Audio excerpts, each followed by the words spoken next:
Welcome to The Inner Wonder. I'm Alex and I'm your host. Hi thinkers, I'm Alex and I'm your host. Together with us is Ryan Christensen.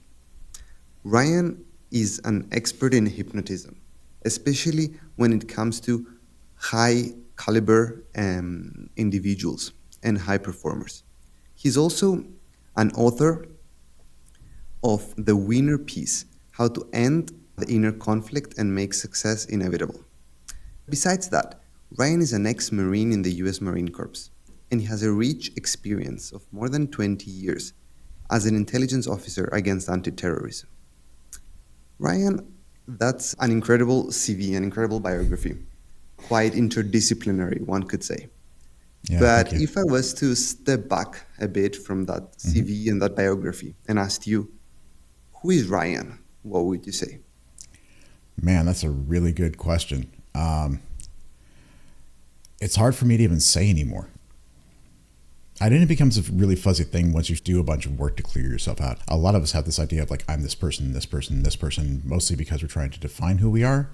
Because when we ask ourselves who we are, we don't really like the answer, right? It's like, yes, I'm a former Marine. I'm a father, but I haven't seen my kids in years. I'm a hypnotist these days, but that's just kind of the modality I use to affect change. I used to do the intelligence thing. That was kind of part of my whole save the world sort of crusade that I was on for quite a while.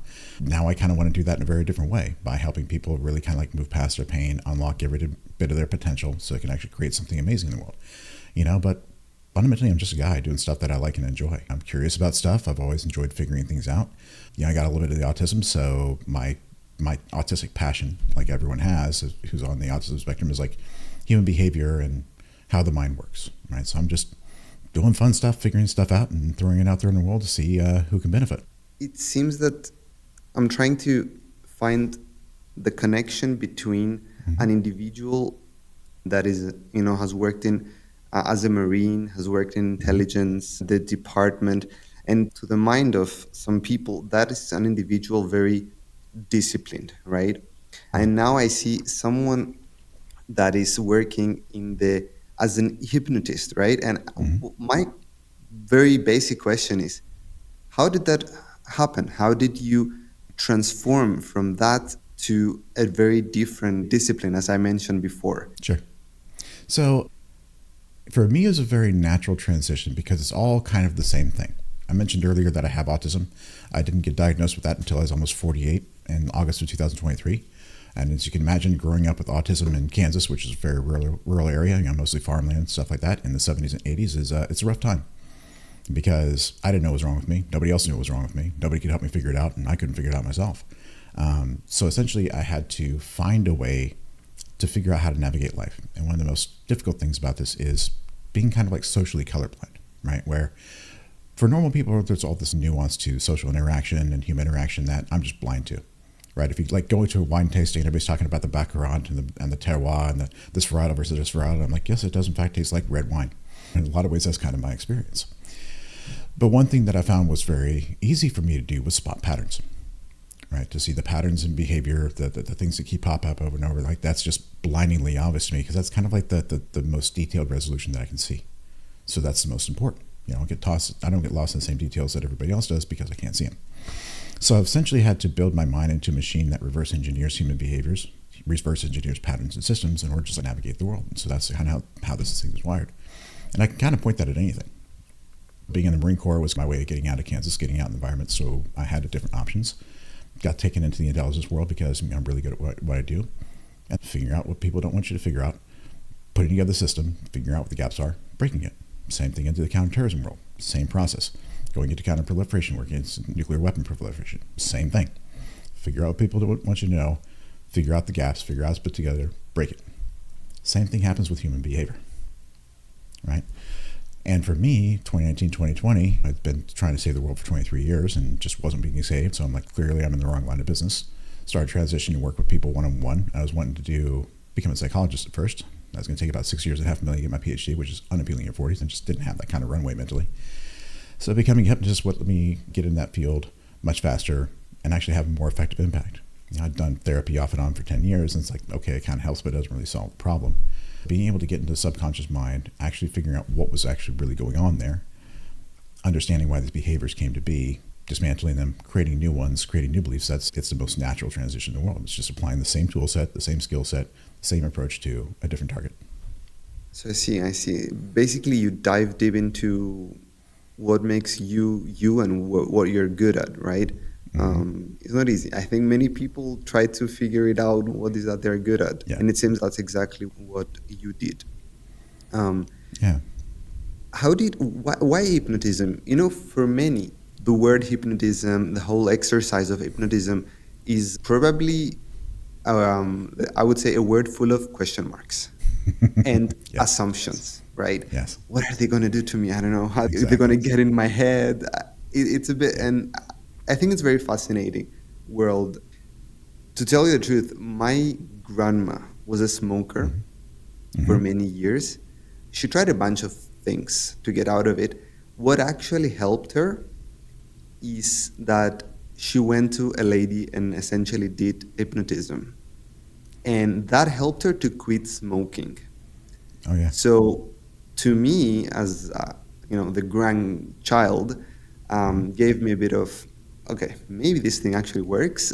I don't know. It's just a bit, maybe it's not just the words, because it's an unknown world for many. It is. Yeah, it is. And it's a very unknown world, and there's a lot of misconceptions, and people have a lot of strange ideas about it, mostly because they hear about hypnotism in like one of two ways.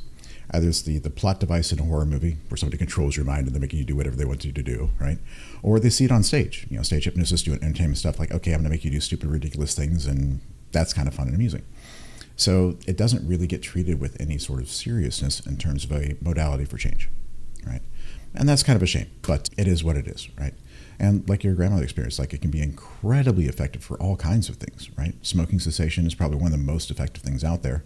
The American Lung Association here in the United States actually has like lists of hypnotists on their webpage you can go to, because you can quit smoking in one session. Like it can be that effective, right?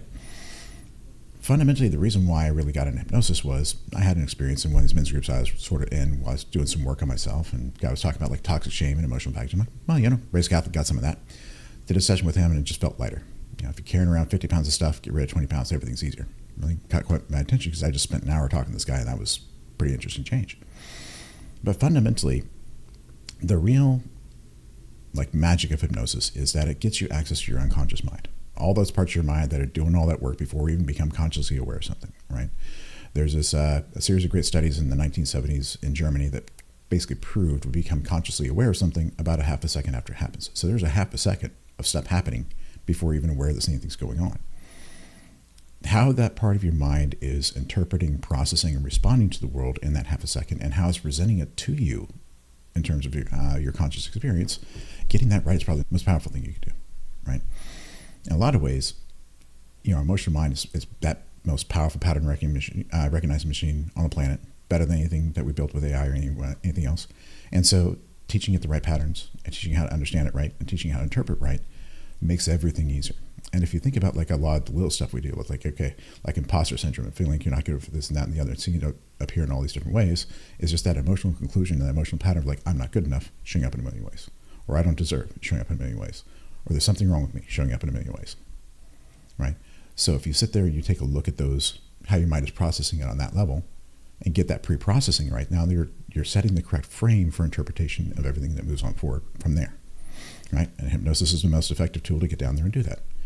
Psychedelics definitely gets you access to your unconscious mind, but it doesn't worry where the medicine is going to take you on the journey it chooses. There's limits to how much change work you can do down there because you're on a ride that it takes you on, right? And once you're back, the door's closed, you don't really have access to it anymore. Hypnosis gives me that directed access. I can go down there, look at whatever I want to, spend as much time down there fixing as I choose, and not come back until I'm actually sure that it's done. So is it about training the subconscious mind? Is it about removing it completely? Is it about understanding it? What's the relationship basically between, because it's a subconscious world, right? Sure. So through hypnosis, how is the interaction between the subconscious mind and what's happening at the moment? Sure. So once you're getting yourself into a hypnotic trance, basically you're just kind of putting pause on time for a minute, right? You're giving yourself the time to step back, engage with that part of your mind that's going 24/7, 365, because usually it's just focused on like right now. So it doesn't really have time to step back and reevaluate things, okay? Once you get access to that, open up that door, you can do all kinds of different things. Typically, the typical approach with hypnosis is around suggestion and persuasion, right? You've got a certain set of beliefs, you've got a certain understanding. Great, I'm going to go ahead and throw in more stuff. Like, here's a different way to look at things. Here's a different framework to play with. Let's work on changing how you interpret the sensation of smoking, or it's really good for like pain control. So you're giving your mind like different ways to process and understand things. But that doesn't actually change or remove any of the assumptions it was using beforehand, right? Just like a new way of looking at, new way of processing this thing here. The way I do things is very different. Again, I'm an intelligence guy. I'm here to figure it out. If there's a pattern of behavior, if there's something that's going on that shows up a lot of times, then there's something that derives it, right? There's a mechanism, there's a need, there's a problem that's trying to solve. There's particular assumptions that create that need, right? It's like, okay, I've got to solve this problem this way for this reason to accomplish this objective. Perfect. Show me. Why am I guessing? Right? Your mind knows exactly what it's doing, knows exactly why, knows exactly why I came up with this. Like, so why am I guessing? Right? So once I understand kind of like that chain of logic that made this necessary, perfect. Let's go ahead and create a new chain of logic that draws a different conclusion. We got to disprove the old one first to make that old one go away before we can create a new one, right? But it's not about programming, because you have free will. And you can tell me no, and your unconscious mind can too. So it has to be a negotiation. Fundamentally, when we're trying to do that, we're saying, hey, I want you to do this for me instead. It's like, okay, well, if you really need me to, I probably will. But that doesn't get rid of any of those previous beliefs. That's just, have a new belief set and an old belief set. Old belief set has a lifetime of evidence, usually wins out in the end, right? So it's easy to carve out a bit of space. I kind of talk about it in terms of like trees versus forest.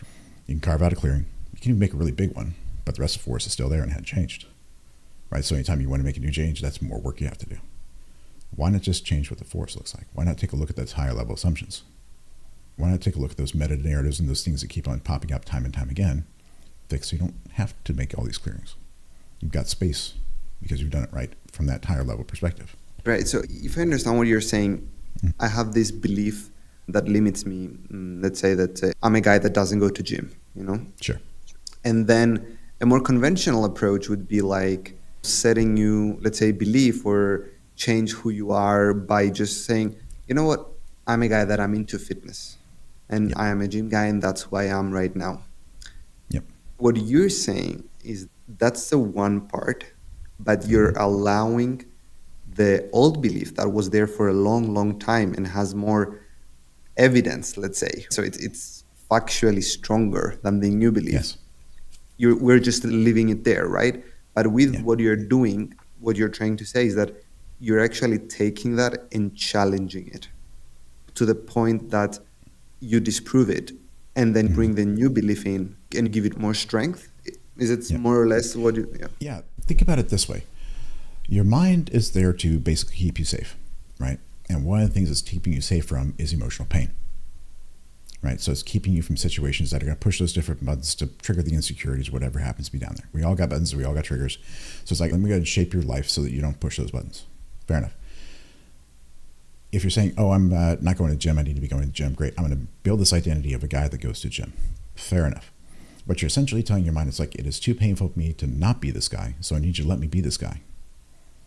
Right? Where like not being this person is too painful. Does that change anything else under there? No. Just a different kind of pain. The pain of not being him rather than the pain of whatever it is, the embarrassment or whatever is kind of keeping you from that before. Right? So you're simply just pointing that stuff in a different direction. Does that open up the door for you to go to the gym, get fit and healthy? Absolutely. But there's a trap in that too. Because now you're the guy that's going to the gym all the time and whose identity is about his body, his physique, which can be just as much of a trap as everything else. Everybody's like, oh, I need to get what I want. Okay, great. Here you go. Here's exactly what you want. And does it actually give you what you need? Do you actually feel good about yourself? Does it actually give you the security, the confidence and the self-worth that you were looking for? Because if you go to the gym, you talk to all these bodybuilders, they're all massively insecure for the most part. They're all complete basket cases. Why? Because they've got this thing, they're really doing really well, makes them feel phenomenal, and they just keep going and going. There's no end. Why? Because it doesn't actually give them what they really need. That underlying need is still not met. Doing exactly what they want, needs not being met. What I do is like, okay, cool, you're not going to the gym. Let's step back and say, okay, what is that a larger symptom of? You're not letting yourself do this. Okay, what else are you not letting yourself do? Because again, this is just a tree in the forest. Great. Not allowing yourself to go to the gym. Why? Okay, great. Not really letting yourself go to do what you need to at work. Not really taking care of yourself at large. Kind of like being not antisocial. You're not really letting yourself do anything that you really need. That's a much more interesting problem. Why aren't you letting yourself do these things that you need? Why aren't you allowing yourself to succeed and live a good life? Because I can figure out why you're holding yourself back from that kind of general concept. That unlocks all those doors rather than trying to fix one. Fitness becomes a very different thing, right? So I was trying to go to the gym, get six-pack abs, to get attractive for women and stuff like that. I'm like, that's doing it for the wrong reason. I'm doing it for them, not for me. Right? Doing it to meet their approval rather than to be me. Now, fitness is, why? Because I enjoy it. Because I want to be healthy. But it means I'm not doing like 6 days in the gym, doing all this weight stuff. It's like, I hate that stuff. It's boring. Do some kettlebells, go boxing, do some walking. That's enough, right? Completely changes my relationship to that thing. Because I'm not using it as a way to justify my existence or build up my self-esteem or my value or whatever. It's for me, for my purposes, for my reasons, to meet my needs rather than anybody else's. But you only get to unlock that door when you understand why the door was closed in the first place. Does it happen with your clients that they might come to you and you start the sessions and they have an idea of what they feel like they want or what they feel like will make them fulfilled, but essentially through the sessions you get to a whole different world? Yeah, like in my book I talk about two different traps, the cage and the treadmill. Cage is one of the situations where, things are okay, food's on the table, lights are on, roofs over your head, but everything that's really you want is kind of like off limits. It's out of bounds. You're not really allowed to. You're boxed in by like pain and fear. Right? Pretty easy to recognize. The other trap is what I call the treadmill. All right? You got this Batman origin story. Right? The situation you're growing up that just really was good, but you found that one thing, whether that's academics or athletics. You have this one thing. It's like, this is the way I go. Military is really, really famous for that. Like, get me the heck out of this town. I don't care where I need to go. Right? And because you're good at it, because you enjoy it, because you're getting all these rewards, you just keep chasing it. It's like a carrot on a stick. But if you take your foot off the gas, that pain, that Batman origin story starts rearing its ugly head again. It's like, I don't want to go back here. So it's like carrot and stick thing where you're just being driven forward, okay? But what that is you're running from your pain. In both places, you're being boxed in and controlled by your pain. What you're doing is not a choice, it's a compulsion. You don't have a choice, right? So it's limiting and shaping your life. Okay, great. Let's figure out where this pain is coming from. Let's take that away so you're not boxed in or driven by. Now you have the opportunity to do so much more. Right. So fundamentally, I do a very specific change work. There's a very specific endpoint I get my clients to, and I don't really do anything else with hypnosis. The state that I try and get you to is where your core beliefs are that there's nothing wrong with me and there never was. There's nothing to heal. There never was. I'm good enough as I am to deserve whatever I choose. I don't have to prove it to anybody, not even myself. And that gets you out of both of those. Why? Because you can't get boxed in by pain if emotions aren't pain. If there's nothing to fix, right? If there's nothing to prove, you don't have to be and do all these things for other people or to feel good about yourself because you're good enough as you are. You've already made that choice. At which point you've got this internal locus of control. You're doing stuff for your reasons, on your terms, because you want to meet your needs, not based on any external validation, not based on anything else other than this is who I am. Do you think the reason that people seek the external validation and they at the first place do stuff for others is because it's a societal trap, or is because it's difficult to find what you actually want and it's just easier to follow what is there? No, I don't think that's, well, there's a few different aspects to it, okay? Number one, as you're growing up in life, you're trying to figure out, okay, who the heck am I? How does society work? How do I need to move in order to get what I need? Great. You kind of figure out the society's rules of like, here's the American dream, right? I go to school, I get a college degree, I get a good job, I get the house, the girl, the 2.5 kids, the white picket fence. That's how you do it, right? That's the rules. Great. So you start walking down that path. But I don't consider that external validation. I consider that figuring out what the rules of life are, what the rules of society are, so you can figure out how to get what you want and need in the world. That's just kind of like figuring out the rules of the game. External validation to me is you feel like you're not good enough. You feel like there's something wrong with you, and you try and find a way to prove it wrong. Right? You find something you're good at, and you start racking up points. You start putting points on the board. Right? You find something to measure. You find a way to measure it. Start racking up points. Great. I'm good at this. I'm good at athletics. Awesome. That's how I'm going to measure my value. That's how I'm going to prove I'm good enough. Okay? To some degree, it works. Right? You have evidence. You have external validation. You have something outside of yourself that you can latch onto to say, okay, this is true. But the problem is that your unconscious mind judges true and false based on what it already believes. Okay? So if the belief is I'm not good enough, then anything that does not match I'm not good enough is false by definition, gets ignored. You can't prove it wrong when it's ignoring all evidence that it's wrong. So it doesn't matter how successful you are, this never changes. Hollywood actors, a mess. They go into it. Why? To be famous and everything else. Great, they're famous. Why do they not feel good about themselves? Alex Hormozi, beautiful example of this, right? One of the most talented entrepreneurs on the planet. They got like 600 million in revenue in his mid-30s at this point. His whole thing is like, you have to build a stack of undeniable proof that you are who you say you are. If you got one piece of undeniable evidence, aren't you done? Why do you need a stack? Why is that stack not big enough? He's coming at it from a place of insecurity because he grew up in a very critical household. His whole thing is like, I'm going to prove my dad wrong. I'm going to earn more than he ever did. He doesn't feel secure. Doesn't feel like he's good enough. So he has to keep going. And he's only got one tool, which is put points on the board. More revenue, more followers, more views. It's trying to prove that feeling wrong, and it never works. That's why you got to get down there to where that belief was created in the first place. Disprove it so you can stop doing that. You get off that treadmill, right? And you get to have that internal validation. Gets you off the external into the internal to where everything you're doing is from the inside out rather than the outside in. Because it's, at the end of the day, what would fulfill you is if it comes internally, right? Yes. That whatever it is that comes externally, as great as it is, as good as it might feel at the moment, you always continue striving. And I think we see that with many overly ambitious people. We see it even within ourselves, but it's always like a game that never ends, right? 100%. You keep on moving the goalposts, you never reach the end. Keep moving the finish line, you never cross the finish line, right? There's a great book. There's a guy by the name of Andrew Wilkinson. He's a entrepreneur, venture capitalist up in Canada. Wrote a book called Never Enough. It's his journey from being a barista making $6 an hour to being a billionaire. All right. Grew up poor and he's like, outstanding. All I really need to do is earn enough money and it's going to solve all these problems. So cranks off. And obviously, absolutely successful as heck. And then when he realizes like, okay, I'm a billionaire and I'm feeling just as anxious and insecure as when I was making $6 an hour. Felt the same having $100,000 in the bank as he had $1,000 in the bank. He's like, wait a second, that ain't right. And starts looking around. It's like, wait, all these other billionaires I know feeling the same way. Multi-billionaires, same way. Guys with 100 million, same way. 10 million, same way. Millionaires. That's one of those things that clued me into that. Seeing guys like him, Alex Hormozi, Ty Lopez, and Gary Vee, these guys are out there absolutely crushing it. They're successful and getting all these rewards. If you listen to all of them, each and every one of them has that Batman origin story. That bad situation they were in when they're young, that they're trying to correct in the present. But those beliefs you create back then don't change. They can't. It's not possible. If that part of your mind is looking at the first, these 1 or 2 seconds as instantaneous now, it doesn't have time to take a step back and reflect. The only time it has any time to look at things again is when you're asleep. So you're reinterpreting things from what? The frameworks it already has and the beliefs it already has.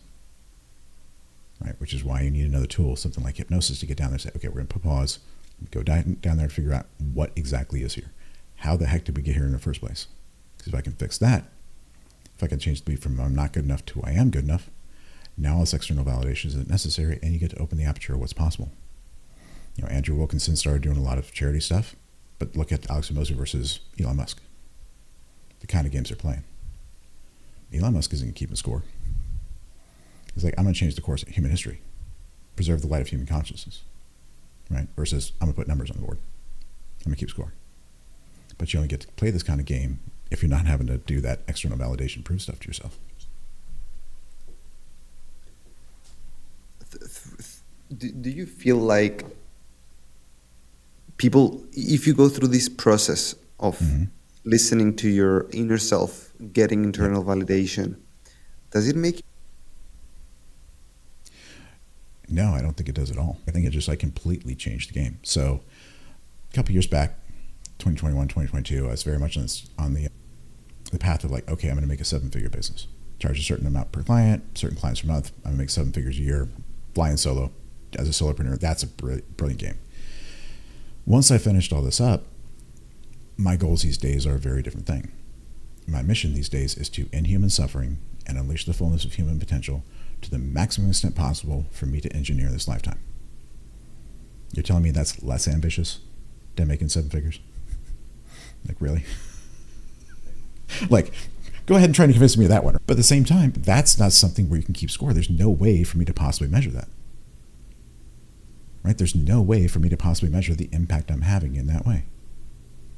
But that's okay, because as long as I'm moving the direction, as long as I'm doing things that support that, I'm doing exactly what I want to do and having the biggest impact I can towards that goal I've created. Right?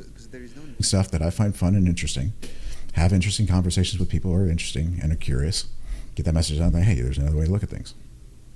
And every time I do that, I'm furthering that goal.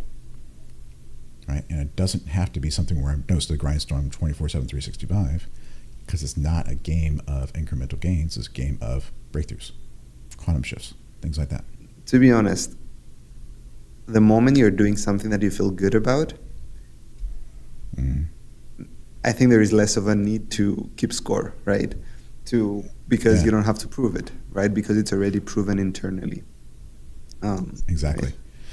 Yeah. It's like, go ahead. I wanted to ask you, how has this come to you? I mean, you interact with many different people, and you talked before at the start of the podcast, you talked about autism, right? That how has that, also impacted your life?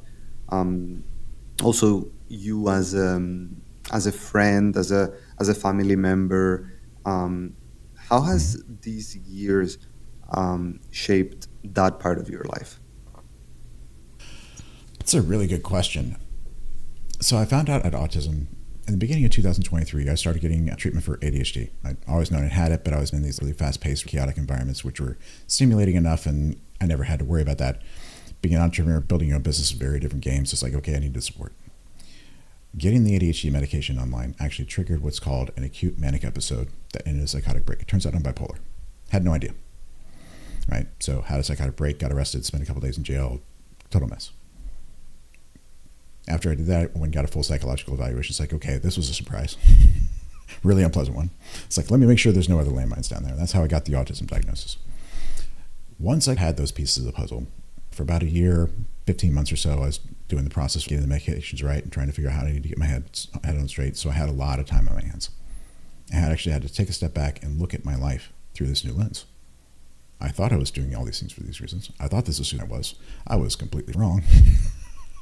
I had these massive issues that I had no idea about. It's like, okay, now I understand like why I've always been so focused on friendships and relationships, because connection's always been the biggest important thing for me. Why? Because it's incredibly hard for me to connect. Why? Because I'm socially colorblind, because I'm autistic. Right? Same time, like it's really hard for me to maintain like any kind of friendship that I'm not seeing somebody on a regular basis. Like if you're not actually in my life on a regular basis, I kind of forget you exist. My parents have to call me up like every 6 or 8 weeks saying, hey, how you doing? It's like, right, that's right. I do have parents a couple of hours away, and I should probably talk to them more than once. It's not like I haven't talked to my brother in years, really. We just kind of touch base on the holidays. And it's like, oh, this is why. No wonder all of my relationships were a chaotic mess. Why? Because I like the highs and the lows. Bipolar. Didn't know it. Right? On the other side of that, I'm like, okay, cool. Now I can move through the world in a different way because I understand what these underlying needs were. I understand how I was compensating for these things. I understand, like, this is me compensating. This is me going off the rails. This is me letting down this control. Perfect. Let me step back and see. Now I understand what I am. And now I understand how I'm wired. Now I can start to move through the world in a very different way. I can be more deliberate about the connections I make. I can be more deliberate about how I engage with the world. I can be more deliberate in terms of how I maintain those longer distance relationships, right? Like, got reminders on my calendar. Call mom. Like every 3 or 4 weeks, just like call mom on a Sunday. I don't spend as much time trying to go out and like do random social stuff because it doesn't actually fulfill me. I do stuff where like there's a private social club I'm a member with here in Austin. I'll go there, have conversations with really cool people. And I'll spend all night like talking 5, 6, 7 hours, having really interesting conversations with interesting people, right? So I curate those experiences a bit better. As far as bipolar stuff goes, now that I'm on vacation, I don't need the chaos and excitement in my life, so my life got a lot quieter, right? But it's just a matter of like, okay, let me understand what the reality of who I am, what actually am I, how am I wired, right? And the same thing comes from looking at all these underlying beliefs.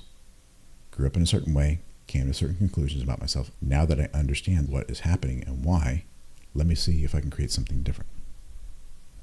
And now that I am this different person, how do I need to move through the world?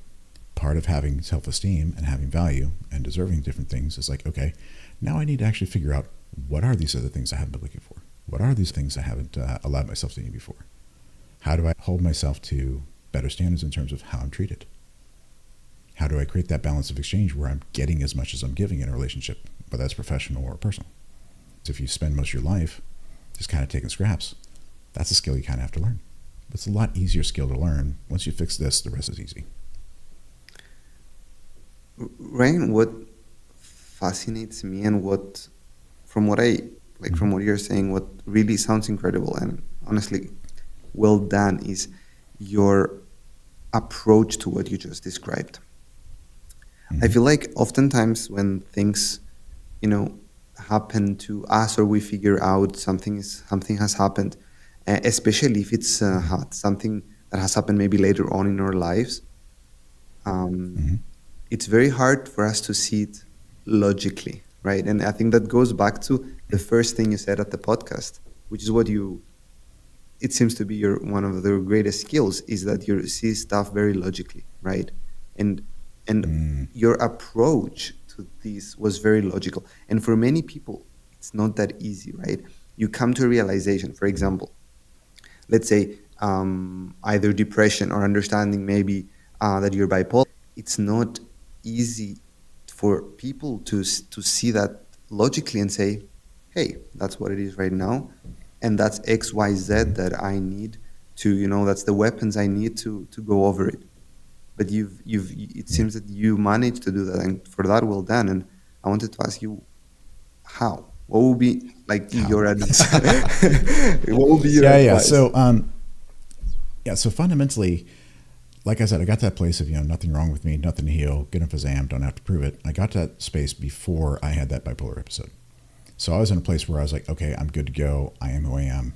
I like myself. Like there's nothing, this concept of like, there's nothing wrong with me and there's nothing to heal, that I'm good enough, I don't have to prove it, is just such a fundamental shift in how you approach the world. Okay, because if you look at the big 5 personality traits, right? Openness, consciousness, extroversion, agreeableness, neuroticism. That last one, neuroticism, is what screws everything up. Neuroticism is that tendency towards negative view of self, negative view of the world.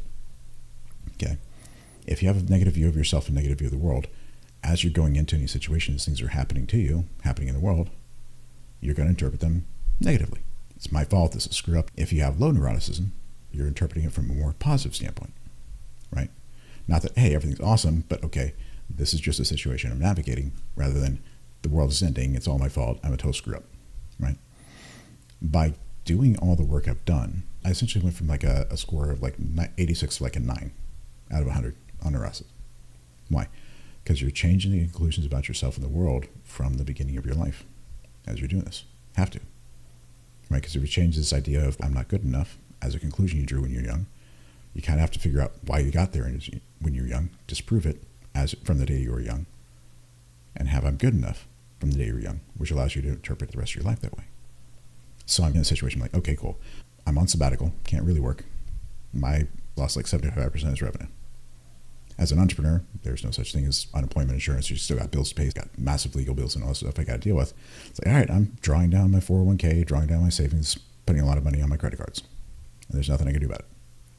That's a very disempowering situation. That's the kind of thing that breaks a lot of people because their identity is based on their business and their success and all these other stuff. Mine wasn't. I had that internal identity, that internal motivation. So it wasn't dependent upon that. So the fact that my outside world was falling apart didn't change who I was. Didn't reflect on who I was. Just a situation I'm dealing with. Right? Because I'm not defining myself from the outside in. I like who I am from the inside out. Right? So I don't have to be anything else. It's like, okay, great. This is something I understand. Great. Again, there's nothing about me that I need to fix. I'm not broken. I'm wired a certain way. Given how I'm wired, how do I handle those challenges out there? It's all, how do I navigate that? Right?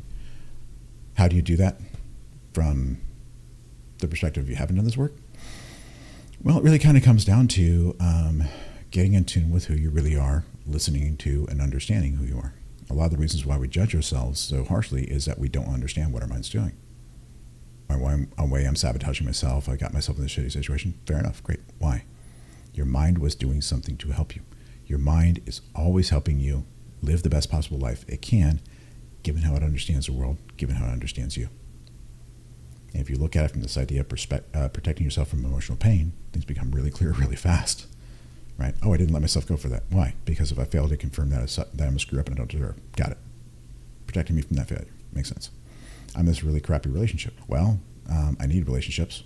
That's really important. Not having it is too painful, but I don't deserve, so I'm not going to let myself have a good one. So I'm going to settle for this. Right? And when you start looking at that from that perspective, you have a bigger view of what self is rather than just self as consciousness and what I want. It's a lot easier to accept, okay, I understand why I was doing this stuff, because there are these other deeper needs that were higher priority that need to be fulfilled before I can get what I want. Great. Let me do this deeper work to figure out what that is and fix it. Then I can actually have what I want because this deeper need is fulfilled. We're on the same team again. Right? So it's taking a step back and looking at self as more than just what you want, and recognizing that those parts of yourself, those behaviors that you dislike, are actually there to help you and serve you. And as soon as you understand why, it's a lot easier to accept. At first, it sounds a bit that you're being more compassionate with yourself, more that, it's okay, and it could sound a bit, let's say, weak. That's a weak person's mentality. But exactly as you were speaking and elaborating more of it, it gave me exactly the opposite feeling of it's so, like, it gives you so much power because you're in control, right? You're in control. And what you mentioned, that basically you don't have to go through that process of fighting, why this happening and why, and it just so much waste of time that you don't go through because you're really approach. How do I solve it? Well, I don't necessarily look at it as the logical approach or the rational approach, because for me, emotion and reason are equally powerful and equally valid and equally useful. Okay? Again, trees and forest. Rational mind is looking at details, looking at how things work. Your emotional mind is that pattern recognition machine. If you try and reason your way through everything, you're just going to get completely overwhelmed. Why? Because there's too much detail to try and put together a pattern. So that part of your brain has a purpose of, like, let me go ahead and get that fast frame to bound things, and then we can do the detailed work inside it. So I leverage both of them to maximum extent possible, right? The way I tend to look at things is that if you are willing to own the truth of the situation, whether you really like it or not, whether you wish it was true or not, then you can actually do something about it. Because the only way to go from point A to point B is to start at point A. And if you don't actually own, acknowledge, and accept what point A is, you're never going to get to point B. But people don't like that. They don't like saying I'm weak, I'm powerless. They don't like saying I'm not good enough. They don't like saying I don't deserve. They don't like saying, oh, this is entirely my fault. So they can't start at point A. They need to create a lie to live that's more acceptable, and therefore never get to point B, because they're not actually starting in the right place. They don't actually know where they are. For me, it's not about strength. It's not about rationality. It's about having the humility and the courage to face it and own it, whatever it happens to be. Because it only has to be true long enough to fix it. The entire point of owning it is to make it something different, right? You don't like this to be true, fair enough, I get it. We can make it something different, but we got to start there, which means you just got to own it. It only has to be true long enough to do it to something else. But that takes a certain amount of courage. It takes a certain amount of willingness. But that's all it is. It's just a choice. If you can make that choice to just own it and accept it and face it, whatever it is, everything from that point on is easy. Well, simple. I won't say it's easy, but it's fairly straightforward, right? You just take a look at things. What is it? Great. Start working the problem, right? Problems are easy to solve once you understand what the problem is. Hard part is figuring out what the problem is. Really hard to figure out what the problem is if you're not willing to face the truth. Correct. Well, thanks for that perspective. Ryan, in every episode of the Inner Wonder podcast, we choose, we have what we call a muse. And muses, according to ancient Greek mythology, are sources of inspiration. With the muse, we try to uncover something more, let's say, a wonder that happens inside of us. Yeah. And for this episode today, you are the muse for us, for what we are discovering here together. And I would like to ask you, in your life, what has been your own muse that has helped you discover more and more about your inner wonders? This is going to sound strange about myself. And what I mean by that is listening to that deeper knowing and that deeper understanding and that deeper guide and just letting it take you where it needs to. If you get a little bit esoteric for a moment, because I've done the psychedelics and the spiritual and the energetic stuff, I've done everything and I've gone a lot of different places. And so I have a very different view of self than just a three-dimensional and rational thing. So I'll often talk about things with my clients in terms of having a rational mind, emotional mind, and instinctive mind. You got consciousness, you got your neurochemistry, different from those, can play with those. You got your physical body, have an emotional body, you got your energetic body, you got astral body, you got your soul. Okay, to me, self is actually soul. That's what I am. Soul. It's being essentially embodied, manifest, expressed in all these different ways. So for me, the real key, the real muse is allowing yourself to listen to soul to the maximum extent possible. And the more work you do to clear out and align all these different parts of you, the more clearly soul can express itself in the world, and the more clearly you can hear what it's saying. It can speak to you in any number of ways. For one of my good friends, her thing is music. Music is the space and the way that she gets the clearest understanding and communication of who she is. Another friend of mine's an artist. It's all visual for her. Me, it's a very instinctive, very somatic, very intuitive thing. I never really knew what my mom was doing. I just, okay, it's got the right answer. I'm just going to roll with it. Right? So it's just listening to whatever that is. Along the way, I've had different muses in terms of like different archetypes and heroes. And every moment, that muse was taking me to the next step of the journey. Right? And it's just listening to, okay, what resonates? What catches my attention? Was like, that thing. Whatever that is, just grab it and run. You don't even have to know why. Right? But it's about being able to listen to that deepest part of you in whatever form it takes. Ryan, how do you, and that could go also for you, but also for your clients, that, I understand they come, they have to do the sessions with you, but then after the sessions, they're on themselves, right? They're on their, journey. Yeah. And then also you yourself on your own journey. What are things that you do on your, if any, on your, maybe let's say week or month or day, to make sure that you're close to that soul, that you're close to you, and you're close to your inner self, and that you hear what it is that it's saying? I don't really have any particular practices that I do on a regular basis. For me, that kind of stuff has never really worked or really resonated, So again, it's like figuring out what language you speak and figuring out what tools are good for you. I've done the meditation, I've done the cold plunges, the journaling, and the whole 9 yards. I'm like, okay, great. I did this long enough to get this particular insight, and now I'm done with it. Time to move on. So for me, I just like, okay, I'm just going to follow my instincts. Whatever feels good, whatever feels right, I'm going to do that. Okay, I've got my North Star, I got my mission, I got my navigation system, that's it. The way I see it is like, if you got a North Star, a way to get there, a way to navigate, that's all you really need. For me, that North Star is pursuing greatness, this idea of greatness. Like, that's what I want to create, that's where I want to go, that's what I want to pursue. The vessel is that mission, conflict, end human suffering, unleash human potential. I figure if I'm doing that, that's taking me in the direction of greatness. How do I make sure that I'm on track? Well, be my authentic self to the maximum extent possible. Right? Be who I am. Listen to soul as best I can. That's number 2. Listen to all those different parts of you telling you go this way, don't go this way. And as soon as I get hearing one of the signals conflict, great. All I got to do is get curious. Say, what am I missing? Since there's part of me that's trying to show me a problem, great, awesome. I hear there's a problem, great, show me. Where do I need to go? And I'm just paying attention to that curiosity. And for different people, it's different things. One of the things I'll do is I'll take some time every once in a while to go out and be on the beach, be in a forest. I'd like give myself some space away from everything else, away from the normal. Say, okay, let those other things come in. Let stuff, show up and say, hey, what am I missing? Love asking myself that question. What am I missing? Right? If everything feels right, everything's going in the right direction, perfect. We're rocking and rolling. Something's feeling off. I'm kind of feeling stuck. Great. What am I missing? Right? And just listen to whatever comes up. Some people, it's journaling. Really helps them do that.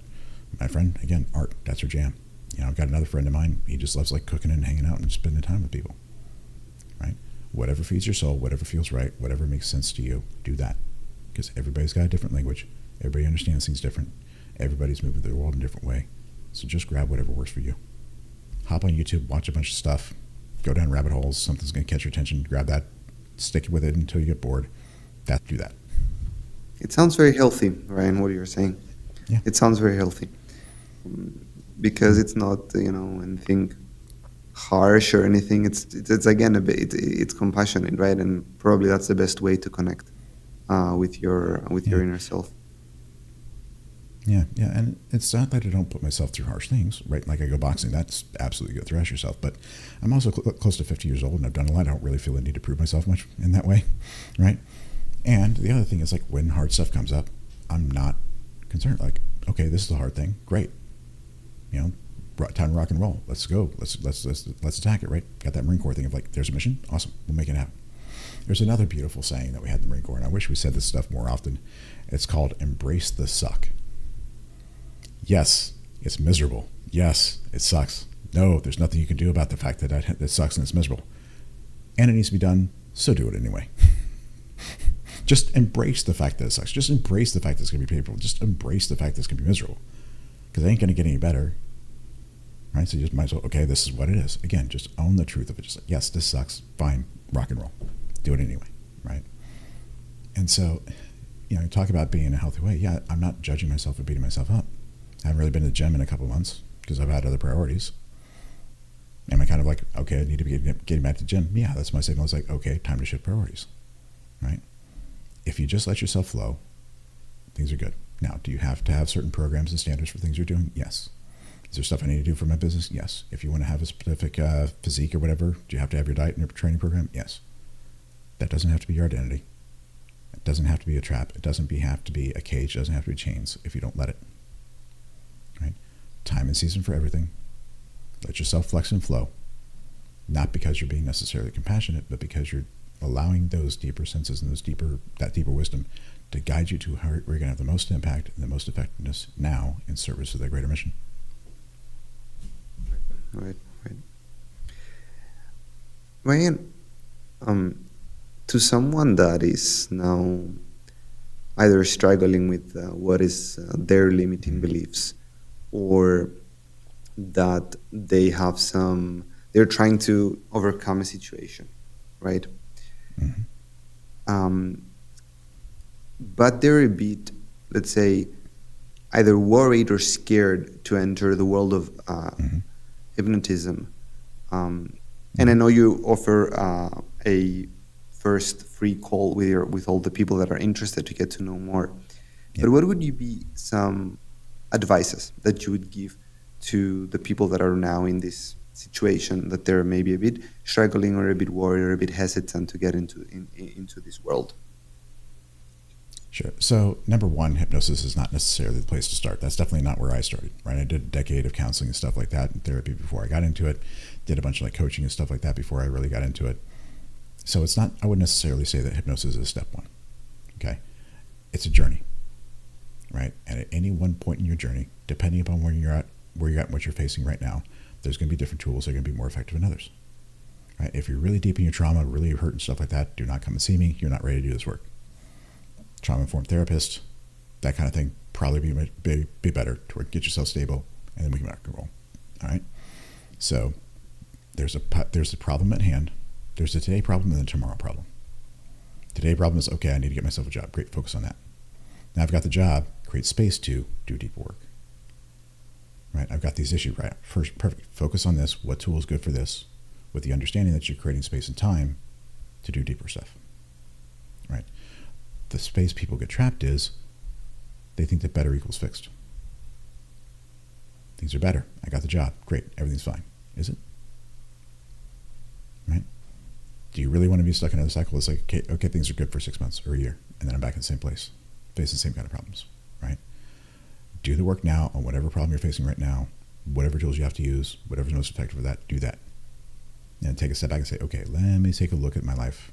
Is this showing up over and over again? Is there something deeper I need to do? If yes, maybe it's time now to look a bit deeper. What's the next step in that process, right?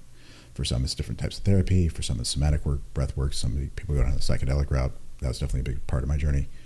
Eventually, if you see these patterns kind of showing up over time, these beliefs of like, I'm not good enough to keep on popping up no matter what you do, that's a subconscious problem you're probably going to need to do some work with in hypnosis. But you have to be at a point where you're comfortable and willing to do that. You have to allow me to lead you through that process. You have to be willing to allow that process to unfold. That means you got to be a certain stage and a certain stage, level of that development and done a certain amount of work before you're willing to do that. happens sooner than later for other people, right? Desperation is a real good motivator. It's like, I just got to get this fixed. I don't care what I have to do. Awesome. Come on in. We'll take care of this for you, right? I actually kind of really like those clients because they're like, I don't give a fuck. Just like, sorry for the cursing, but it's like, I don't care. Just like, whatever we need to do, let's do that. I don't care, right? For people like things are really good, it can actually be more difficult because they're not in enough pain, right? They don't have that major motive. They can, things are good enough, right? So you're stuck. Fair enough. Great. Grab whatever tool you need to right now. Create some space. Take a step back. Take a longer look at your life, a broader look at your life. See what the bigger problems are. Start working on those next. That slightly good enough zone that you could be in your life, it's so it's so like dangerous, and it's like, it's just it's good enough for you not to do something about it, but it's not that good that you are fulfilled, right? It's just like just good enough. Yeah. And I'll tell you, like, I was talking to my friends the other day, and it's like, man, why does nobody like ask these questions? Why does nobody go down this rabbit hole? So I said, because they don't have to. They don't have to go figure this stuff out. Why? Because things are working. Right? I grew up in Kansas. Like 90% of people, they're just like living normal lives, doing normal stuff, happy as heck. I'm like, y'all suck because you don't have to do this stuff. The only reason why I went this deep in the rabbit hole is like nothing worked. And I had to find a way to make life worth living. I had to find a way to figure this out so I could actually live life, get what I need in life. Or I was out of here. I was done. Right? I was not going to be sticking around on this planet if I couldn't figure that out. So I didn't really have a choice. I had to keep on asking questions. I had to keep figuring it out. And so pain is a beautiful motivator. It really is, because pain kind of points away. Pain says, this is where the problem is. Go here. Right? And sometimes when things are good enough, you need to kind of step back and say, okay, let me listen to that deep voice that says, I don't know about that. I'm really successful, crushing it, outstanding, just got that promotion. Great. So why don't I feel good about myself? Look at that incongruity, right? It should be this way. Get this result instead. Something ain't right. Something you misunderstand. Right? There's something you're missing. What am I missing? And it hits on a lot of spots in the life. Either, you're in a relationship with someone and it's, it's just good enough. It's okay. It's okay. Or you're in a job and, it pays the bills. It's okay. It's okay. And then even when we're talking about, our governments or the politicians and say, it's an okay option. It's okay. Yeah. Yeah. And that was, don't get me wrong, man, that was my life for 45, 46 years until it's like, okay, this is just not working. Like, I can't lie to myself up anymore, pretend this is working, because it ain't. And so it took me 45 years before I really started down that road of like, all right, we got to get this stuff taken care of, right? But as soon as I did, I attacked it with the gusto, just like absolutely to war, and it figured it out pretty quick. It only took me about 2 or 3 years to get things sorted out for me, which in the grand scheme of change work, that's pretty dang fast, So once you're ready, once you're committed, once you actually make that decision of, I am going to fix this, no matter what the heck it is, I'm going to figure this out, no matter what the truth, where it takes me, you can make it massive amounts of change, massive progress, incredibly quickly. And it's an amazing situation to be where you are internally validating yourself, and you feel that you don't have to prove anything to anyone and to even yourself, right? Because you've proven it to yourself, and you're just being excited about what you're doing. And I just get to be me, do interesting, fun stuff for the rest of my life, and I got to worry about nothing else. And that was your introduction, right? Yeah, pretty much, I guess. That's amazing. Thank you so much. Ryan, as we end the episode, we have a bit of a small tradition, let's say, in the Inner Wonder podcast, which is what I like to call a very small and quick visualization with the guest. So if that's okay with you, I would just like to ask you to just close your eyes for a second. Thinkers, feel free to join us in this. So close your eyes. Take a deep breath in. And as you exhale, allow yourself to step into a different space, a space where transformation begins. Imagine yourself standing at the entrance of a grand library, one filled with the deepest secrets of the mind. The walls are lined with books, but not just any books, but the stories of the people who have changed their lives through the power of suggestion, rewriting their thoughts and breaking through mental barriers. You walk through the aisles, and with each step you hear echoes of breakthrough. Smoking habits broken, fears dissolved, confidence restored. This is the world of hypnosis, a world where Ryan Christensen has spent years unlocking the doors of the subconscious mind. You reach a large wooden desk in the center of the room, where an open book glows softly. As you look down, you see that it's not just any book. It's your journey, it's Ryan's journey. Pages filled with moments of discovery, of helping others into their full potential, of guiding people towards their own inner peace. Pages filled with bits and pieces from the people you worked with, because each and every one has had an impact in you. Now imagine flipping forward to the future. New chapters are forming, and in that moment, you think of your own subconscious mind. You realize that all the people you worked with, your mind has transformed as well and went through a journey. So I would like to slowly open your eyes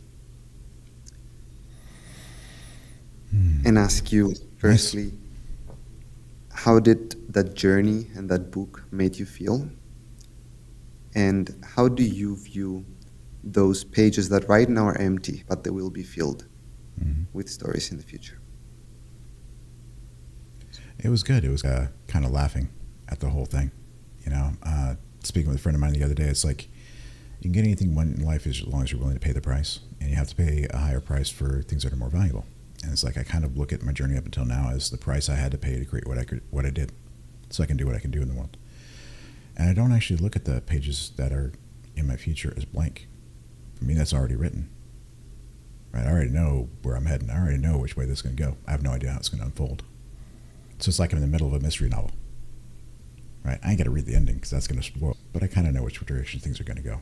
Right? So it's like there's a sense of inevitability of things.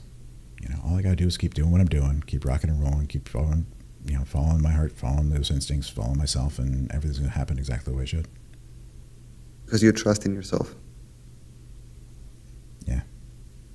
Trusting myself, listening to myself, paying attention to what's going on in the outside world, paying attention to what resonates, paying attention to where I need to go and not. Thank you so much, Ryan. Thank you for being with us. Thank you so much for having me on. I hope you enjoyed this episode. If you did, please consider subscribing to my channels and share my work on your social media. Until our minds meet again, enjoy the inner wonder you're creating. Thanks everybody. See you next episode.